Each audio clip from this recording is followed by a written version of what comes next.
Okay, so for anyone who saw my last video, you can see my cat Zion. He is still here, still helping me make videos. He is, I don't know if he wants, I think he might want food. I think that usually I feed him around this time. He is upset. But yes, hello everyone. Back with another video. This time we are doing the Rams draft recap. And also, if you watch enough of these, you will slowly see what's happening with my cat. Although this will be, I'm going to feed him after this video and then probably go to bed. But yeah. Anyway, Rams recap. Really interesting draft. I didn't love every pick. I never love every pick with the Rams, but there's always so many to go through. I love what the Rams do. They're one of the smartest teams in football in the sense of consistently trying to get a ton of draft picks. And people, everyone's going to talk about, hey, they had a first rounder.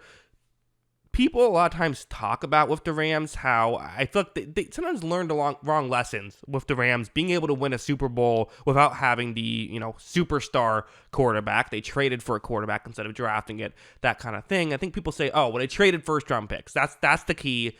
Well, a big part of what they do is, you see how many players are next to me on the list. They constantly just get a ton of draft picks, and so they're able to fill up the depth that way. Let's talk about what they did this time. Just to set up what this chart is, number on the left is when the player was drafted. Next number over is when they were projected to be drafted. Then the player name and the position. So Jared Verse, should be a really good pass rusher for them. I've made a film study on him. We talked about him a decent amount, but definitely someone who I feel like, again, they made a clear effort to kind of, I think, try to get pass rushers, where you can talk about him and Braden Fisk together, because they're two guys who should be able to rush the passer well, one from the inside, one from the outside, and they obviously have Kobe Turner as well. It kind of seems like they looked around and said, well, we don't have Aaron Donald. We're not going to get a guy who can do what Aaron Donald can do, so let's get a couple guys to hopefully try to get the production that way. And I still don't think it's going to be as good as it was when Aaron Donald was out there, but should be still two really good players who can help them out a lot.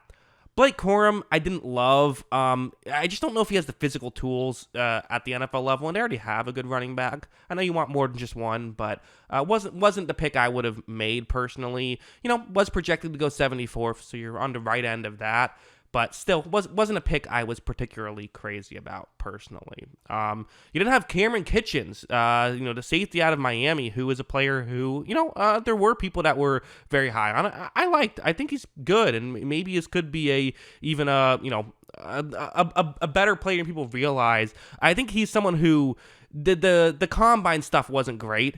But okay, whatever. There are some other issues in his game, but I think he'll fit the scheme pretty well. I'm not concerned about Cameron Kitchens. And I guess that we don't know exactly what scheme they'll run, but I'm assuming it's going to be similar to what the Rams usually run. And I think that I'm not overly concerned about the negatives with him. I think he was maybe a little bit underlooked. So yeah, he's someone who I personally am a fan of, and it's interesting that he's the only secondary player they drafted. I thought they were going to go there hard. Maybe they wanted to, and there just wasn't the right spot. But I don't know. 83, there were some good corners on the board. I would have rather seen them get a corner there. I think I would have really loved the draft had they done that. And I don't love drafting for need, but I just thought there was maybe some, for something that is that big of a need, in my opinion. I think getting some depth there would have been really key. They then went out and got Brennan Jackson. So again, trying to get that edge rush position, trying to get that pass rush position going, where he is someone who, 1 year wonder for sure. Last year was easily his best year. So, and he was at, he's 23 now. So there is always the concern of older player who's a 1 year wonder. Is it just, is that the reason you were good? Maybe, but I don't know. I think there's enough good stuff on tape. Again, would I want to draft him in the first round? No, but you didn't draft him in the first round. You drafted him at 154. Now, he was projected to go 179, so that's a slight reach there, but nothing crazy, nothing that I would be, overly concerned about or anything like that. So, yeah, I think that's fine. And then they got Tyler Davis, who's, actually, I think is kind of an underrated prospect. He is someone who, I think people are concerned about maybe the physicality that he has. Can he be does he have the physical traits to be a great player? But he's had multiple really good years of production. If you look at PFF grades, last year he was the 16th highest graded interior defensive lineman. The year before he was the 40th highest graded interior defensive lineman, and that stuff matters. I mean, people that do well with PFF grades in those positions do have high hit rates going into the NFL. Like it does translate well at specific positions. Defensive line is kind of actually the number one position where if you're good at that stuff, it translates to the NFL. So I think a piece that could be really good, and he was supposed to go 156, goes at 196. Again, getting depth at that position now because you have Fisk and you have Turner, but more than just two guys get snaps at that position, right? So getting more picks, it's smart. They then went out and got Joshua Carty, who was projected to go 209th and went 209th. Wow, that's a crazy thing that happened there. Nailed it on that one. The consensus big board did. I'll update. My cat is now playing with something on the. He found a pen cap, so that's what's going on there. But yeah. Anyway, where was that? Carty, the kicker, who. Again, I'm never a huge fan of drafting a kicker, largely due to the fact that a lot of times they just don't work. Like, I think you get the idea of, this kicker will be great.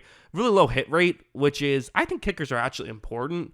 It's just that the hit rate just isn't there, so it's usually not worth it to actually draft a guy like that. If you told me like, hey, this guy's going to be a really good kicker, then sure, that's worth it then. Like, I think it's not that the draft capital isn't worth it for the position, in my opinion. It's more so the hit rate just doesn't really work out. You're usually better off just signing a guy who you trust. We then have Jordan Whittington, the wide receiver out of Texas, who, again, I do always wonder with these picks, is he someone who is just is he just a special teamer? He's projected to go later as well, kind of projected to be a special teamer. It's possible.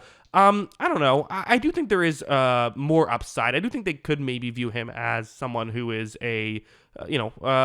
honestly, kind of, you look at a lot of what people say about him as the positives, kind of similar to what they said about like Puka Nacua and stuff like that, physicality and things like that. And he is someone who can, do the dirty work, so to speak. So that's nice to see for sure. But doesn't have the physical traits that Puka Nacua did. That certainly doesn't have the physical traits that Cooper Kupp does. So that's kind of why he fell. But still, maybe just a special teamer, maybe someone you feel could be more than that. I think an interesting player regardless. And then we move on to Bo Limmer. That's an interesting, first off, I like the spelling, Bo, B-E-A-U-X.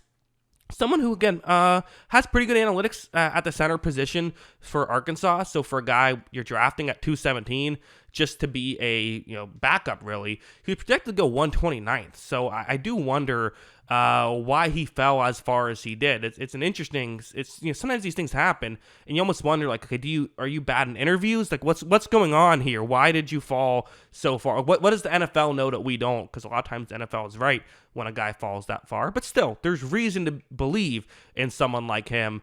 You then have KT Livingston, who's the opposite. His analytics are terrible, but he's a project. He's someone who the physical tools are there. 6'5", 330. So, like, he's just someone you're taking a chance on at pick 254, seeing if he can develop and become a starting level player. If he does, cool. If not, then it is what it is. But, interesting stuff by the Rams. Again, I'm sure plenty of these players will be contributors. It's what the Rams do. They tend to be pretty good at this stuff. So, yeah, those are my thoughts. What are your thoughts on this draft? Always love hearing from you. And, of course, as always, thanks for watching.